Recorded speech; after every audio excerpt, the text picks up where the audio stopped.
Baiklah Bapak Ibu sekalian, kita melanjutkan topik kita untuk modul 1 teknik penulisan karya ilmiah itu dengan kegiatan belajar 2, yaitu mengenai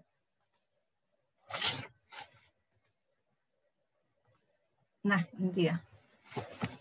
Karakteristik karya ilmiah.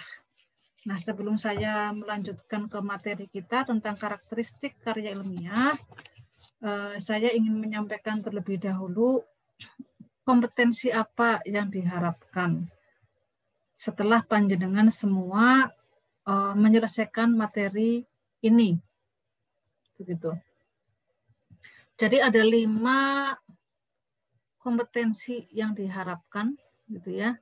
Setelah menyelesaikan materi ini, yang pertama adalah bahwa diharapkan panjenengan mampu menjelaskan karakteristik dari suatu karya ilmiah. Kemudian yang kedua, panjenengan mampu pula menjelaskan struktur penyajian suatu karya ilmiah. Kemudian panjenengan mampu memberikan contoh komponen dan substansi karya ilmiah.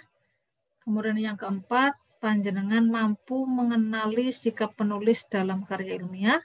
Dan yang terakhir adalah mampu membedakan bahasa yang digunakan dalam suatu karya ilmiah dengan bahasa yang digunakan dalam karya tulis yang lainnya. Sehingga mari tolong kita bersama-sama keep in mind ya, bahwa inilah yang dikehendaki dari topik karakteristik karya ilmiah ini. Baik, saya langsung masuk ke materi kita.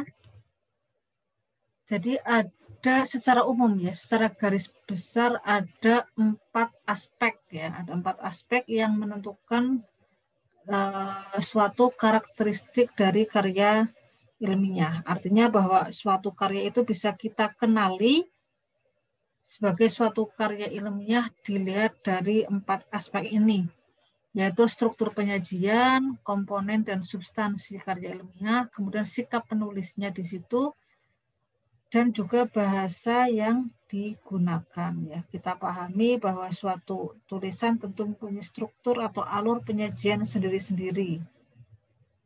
Nah, karya ilmiah pun sama. Jadi dia punya struktur sendiri. Komponennya apa juga ada gitu aturannya, seperti itu ya. Nah, mari kita kaji lebih jauh struktur penyajian suatu karya ilmiah itu seperti apa sih, dan berikutnya nanti sampai bahasa yang digunakan. Nah, secara garis besar penyajian suatu karya ilmiah itu terdiri atas 3 komponen ini ya. Ada pendahuluan, ada pokok bahasan, dan ada penutup gitu ya. Pendahuluan ini merupakan suatu pengantar gitu. Biasanya di sini isinya menggambarkan mengenai pentingnya topik yang akan dibahas. Kemudian tujuan pembahasan topik itu, dan berikutnya adalah ruang lingkup penulisannya, akan sejauh mana topik tersebut dibahas. Misalnya tentang sosiodrama tadi. Ya, kenapa sih sosiodrama itu penting untuk diterapkan di SD gitu misalnya. Ya. Kemudian tujuan penulisan pembahasan topik sosiodrama itu apa? Panjenengan juga tuliskan di situ di bagian pendahuluan. Kemudian ruang lingkupnya, sampai sejauh mana topik itu akan panjenengan bahas tentang sosiodrama. Itu akan ada di ruang lingkup penulisannya di bagian pendahuluan. Nah, apa yang ditulis di pendahuluan kemudian dilanjutkan bagian pokok bahasan. Ini terkait dengan isi ya. Tergantung dari jenis karya ilmiahnya nih. Kalau jurnal ini ya berarti dari mulai materi, metode, hasil, kemudian pembahasan. Itu kalau yang berdasarkan hasil penelitian. Tapi kalau berdasarkan review gitu, mini review, artinya panjenengan mereview dari 10 jurnal, kemudian dibuat suatu makalah, maka pokok bahasan atau isi ini bisa berbeda-beda. Misalnya tentang sosiodrama ya tadi. Mungkin panjenengan di bagian sini pertama akan menuliskan tentang definisi sosiodrama. Kemudian berikutnya di subbab 2 ada macam-macam sosiodrama, kemudian aplikasi sosiodrama dan sebagainya. Gitu. Nanti di bagian penutup, bagian ketiga itu ada kesimpulan. Jadi setelah membahas hal tersebut, kesimpulannya apa?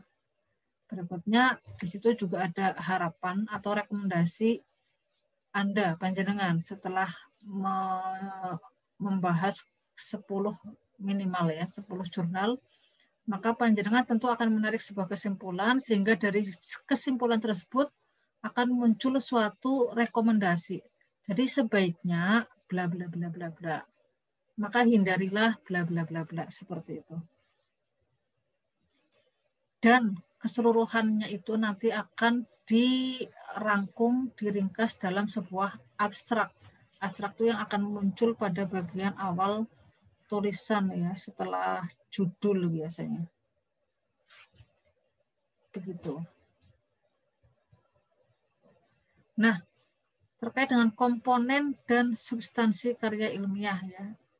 Komponen atau bagian dalam karya tulis ilmiah. Jadi suatu karya tulis itu akan mempunyai bagian awal, bagian inti, dan bagian penutup tadi itu. Di mana kita sebut ketiga bagian itu sebagai batang tubuh sebuah tulisan. Ya tadi itu, pendahuluan, inti, dan penutup. Nah, tetapi selain batang tubuh tadi itu, maka suatu karya ilmiah juga ada bagian-bagian lain gitu ya, yang mendukung suatu karya tulis gitu. Nah, itu tergantung dari jenis karya ilmiahnya itu. Kalau misalnya karya ilmiahnya berupa artikel ilmiah atau jurnal, nanti pasti dan wajib hukumnya ada yang bagian yang disebut sebagai abstrak. Abstrak ini ya saripati tulisan itu tadi, yang dimuat setelah judul gitu ya. Kemudian juga ada daftar pustaka, itu pada bagian akhir setelah bagian penutup ya, bagian kesimpulan dan rekomendasi. Di mana daftar pustaka ini memuat judul-judul tulisan yang kita acu dalam batang tubuh. Kemudian lampiran, bisa jadi ada lampiran, bisa tidak, tergantung nanti ya. Kalau lampiran biasanya isinya tentang data biasanya, atau analisis data yang akan mendukung isi yang ada di dalam batang tubuh tadi itu. Itu kalau abstrak. Nanti kalau skripsi, tesis, disertasi gitu misalnya, maka ada bagian pendukung yang bukan batang tubuh ya. Itu biasanya dilengkapi dengan abstrak pasti juga ada, kemudian ada daftar tabel, daftar isi, daftar gambar, ada kata pengantar, seperti itu. Ada pula daftar pustaka dan lampiran. Jadi tergantung jenis karya ilmiah yang akan kita tulis gitu. Tapi semuanya itu sudah ada pakemnya ya, ada standarnya. Itu kalau dilihat dari komponen. Kemudian kalau kita lihat dari substansi atau materinya, maka suatu karya ilmiah ini dalam hal substansi ini bisa mencakup segala bidang pastinya ya. Mencakup segala bidang. Baik dari yang paling simpel, paling kecil sampai materi yang paling besar atau kompleks. Kalau materinya kompleks biasanya ini juga akan diturunkan dalam beberapa subbab atau chapter begitu ya. Jadi tetap biar terstruktur seperti itu, sehingga tidak mix gitu, tidak tercampur-campur gitu. Biasanya akan ada subbab atau chapter itu kalau dalam skripsi ya. Begitu, di mana substansi ini bisa juga dikelompokkan sesuai dengan disiplin ilmu atau sesuai dengan bidang kajian atau sesuai dengan subtopik tertentu gitu misalnya. Itu terkait dengan substansi. Nah, yang berikutnya adalah sikap penulis dalam karya ilmiah. Kita bisa mengenali suatu karya ilmiah, suatu karya tulis dari bagaimana sikap penulis dalam karya tersebut, gitu ya. Yang harus kita sama-sama pahami bahwa suatu tulisan karya ilmiah itu harus bersifat objektif, artinya benar-benar bukan subjektif ya, tidak memihak, tidak berdasarkan opini pribadi seperti itu. Sehingga di sini penulis harus menyajikan tulisannya itu berdasarkan fakta dan data yang diperoleh, gitu ya. Atau selalu mendukung argumentasi yang disajikan dengan teori yang telah diakui. Jadi tergantung nanti jenisnya, makalah biasa atau hasil penelitian. Kalau hasil penelitian tentu juga menyajikan data berdasarkan yang panjenengan peroleh. Gitu ya, apa adanya, objektif, tidak memihak. Nanti akan kelihatan dari penggunaan pilihan kata biasanya ya, atau polanya, pola penulisnya gitu. Di sini juga penulis harus mampu mengendalikan diri gitu ya. Ketika misalnya panjenengan meneliti suatu kejadian pencemaran lingkungan oleh pabrik apa gitu ya di lingkungan panjenengan, misalnya seperti itu. Di sini dalam hal menuliskan hasilnya tidak boleh kita membuat kata-kata yang apa ya, penilaian subjektif seperti itu. Tidak bisa. Kita tetap menyajikan data apa adanya. Bahwa ternyata kita menemukan bahwa pabrik A inilah menjadi sumber pencemaran di sungai Serayu misalnya seperti itu. Oke, kita tetap sajikan datanya, tetapi kita juga harus mengedepankan sikap ilmiah. Kita tidak boleh menggunakan kata-kata yang menjudge, kemudian bersifat memprovokasi gitu ya. Itu tidak boleh gitu. Dalam suatu tulisan ilmiah kita tidak bisa menggunakan seperti itu. Toh tanpa penggunaan kata-kata yang bersifat mengadili atau memprovokasi gitu ya. Itu data sudah menunjukkan semuanya. Itulah sikap ilmiah atau karya ilmiah. Penulis harus seperti itu gitu. Ya, di situ akan tercermin dalam gaya bahasa penulis yang impersonal ya, tidak menunjukkan personalitas. Nah, biasanya ditandai dengan banyaknya kalimat-kalimat pasif gitu, dan juga tidak menggunakan kata ganti orang pertama, tidak menggunakan saya, dia gitu. Tidak seperti itu. Nah, penggunaan bahasa resmi, formal, atau EYD, ejaan yang disempurnakan ini akan sangat membantu penulis dalam menampilkan sikap-sikap objektif ini. Nah, ini saya berikan contohnya gitu ya. Dari hasil penelitian Diah Rini Setiawati gitu ya. Dengan judul Pengaruh Metode Pembelajaran Sosiodrama terhadap kreativitas berkarya menggambar anak pada kelompok B Taman Kanak-kanak Asih Sejati Yogyakarta. Coba panjenengan cermati kalimat demi kalimatnya di situ, itu betul-betul kalimat yang hanya mendeskripsikan gitu ya. Mendeskripsikan. Jadi menggambarkan hasilnya sama sekali tidak ada unsur subjektivitas gitu. Yang ditampilkan semata-mata hanya hasil dari penelitian yang beliau lakukan. Ya. Coba kita cermati sama-sama. Di situ kalau pada bagian sebelah kanan kita bisa lihat. Jadi beliau melakukan suatu penelitian, kemudian hasilnya dianalisis dengan analisis statistik per sampleity test gitu ya.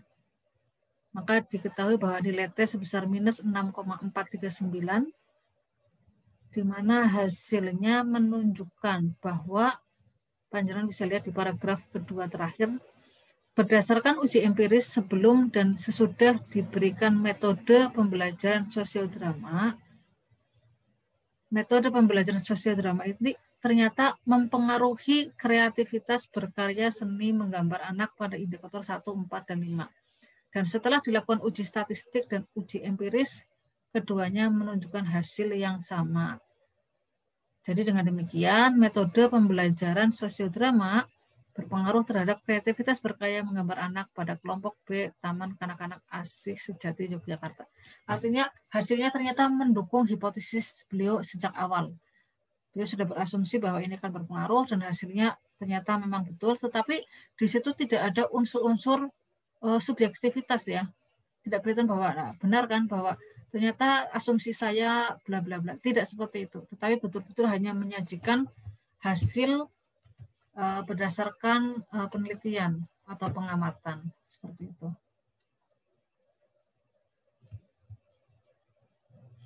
Nah, yang terakhir adalah penggunaan bahasa. Ya, untuk penulisan karya ilmiah maka harus digunakan bahasa baku.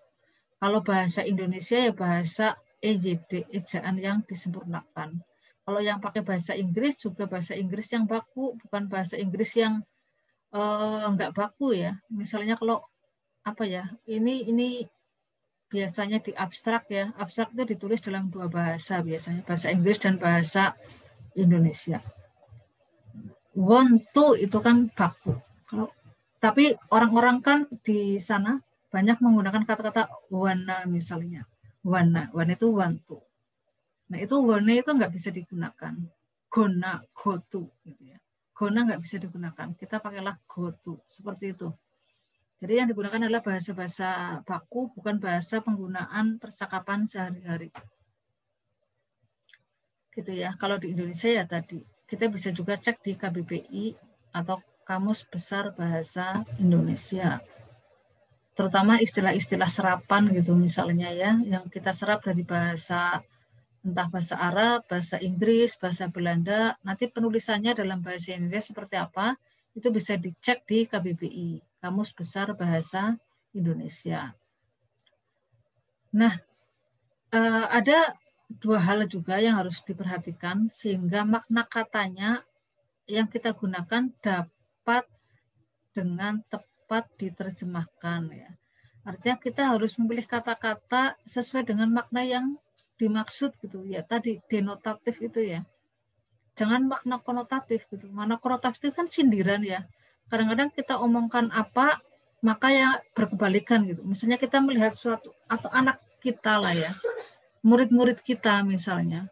Itu aduh ada yang nakal banget gitu ya. Suka bikin rusuh. Kadang-kadang kita sebagai guru atau pendidik begitu ya, kita akan menggunakan duh anak kok ya pinter banget gitu. Padahal sebenarnya yang terjadi bukan seperti itu anak nakalnya luar biasa. Tetapi kadang-kadang dalam tradisi kita tidak bisa menggunakan, tidak tega menggunakan aduh anak kok nakalnya luar biasa. Tapi kita bahkan menggunakan sebaiknya ya. Kita kadang juga berasumsi itu biar menjadi doa gitu kan. Duh anak kok pinter banget. Nah itu kan makna konotatif. Kita dalam penulisan karya ilmiah tidak bisa menggunakan kata-kata seperti itu. Kita harus menggunakan kata-kata denotatif. Misalnya ada 10 anak nakal di kelas ini, maka harus ditulis juga seperti itu kalau dalam karya ilmiah. Ada 10 anak nakal. Tapi kalau dalam bahasa konotatif tadi ya, percakapan kan, saya itu di kelas saya ya ada 10 anak yang Masya Allah pinter banget. Itu nggak boleh seperti itu. Ya, jadi semoga ini bisa dipahami.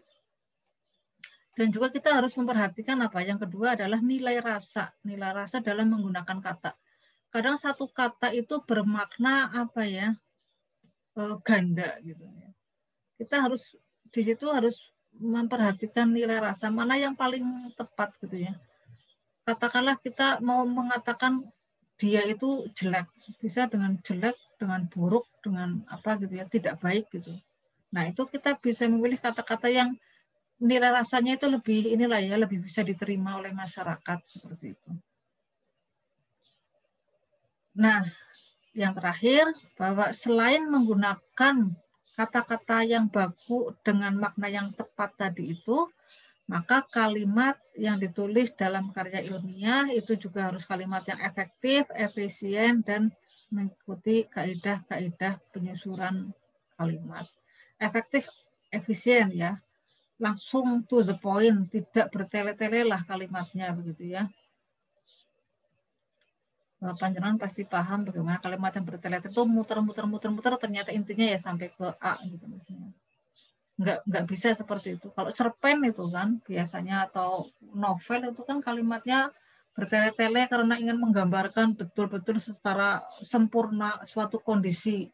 Misalnya senja di Sungai Serayu gitu ya. Kan bisa menggambarkan dalam bentuk kalimat bisa sampai 2 halaman gitu ya. Tapi kalau dalam karya tulis ilmiah nggak bisa seperti itu. Itu cukup ditulis dalam 1-2 kalimat bahwa pada saat sore misalnya di Sungai Serayu ada banyak aktivitas masyarakat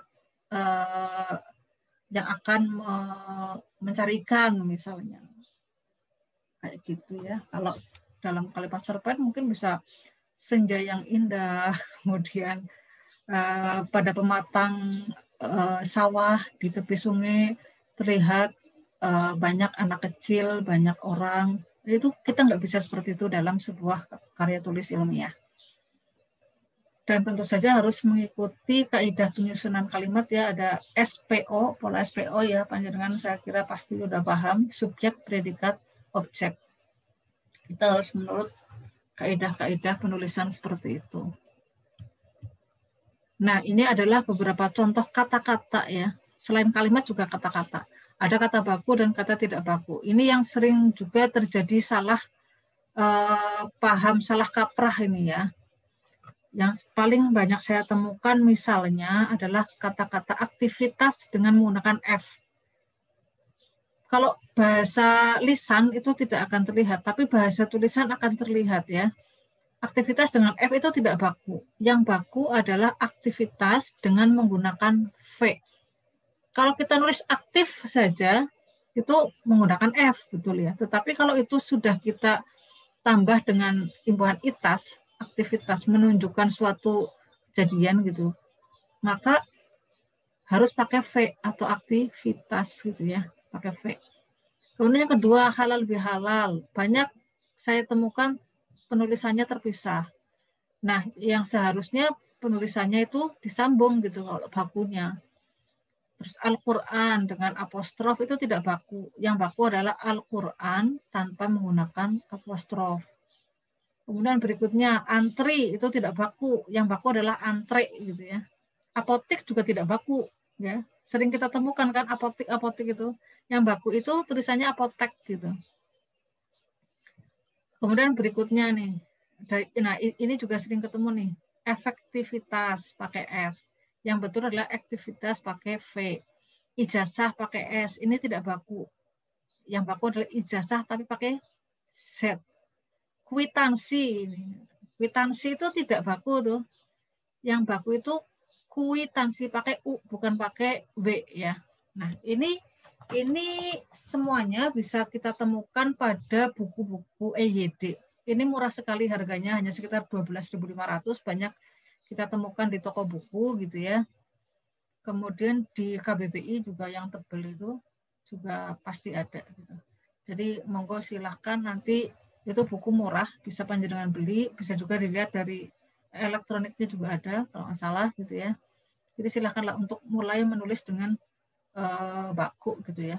Dan satu hal juga yang kalau berdasarkan pengalaman saya yang sudah bahwa banyak sekali juga yang melakukan kesalahan ketik atau typo gitu ya. Dan ini tidak dibenarkan dalam suatu penulisan karya ilmiah. Karena itu akan sangat mengganggu. Orang akan berpikir, nulis saja salah kok, salah ketik, typo gitu ya. Kita mungkin sering melakukan, saya pun sering melakukan, tetapi ketika kemudian yang saya tulis adalah karya ilmiah, itu kita harus 0 ya, tidak boleh ada salah ketik. Saya kira begitu materi kita terkait dengan karakteristik dari suatu karya ilmiah. Semoga bermanfaat buat kita semua dan kita lanjutkan dengan sesi diskusi. Assalamualaikum warahmatullahi wabarakatuh.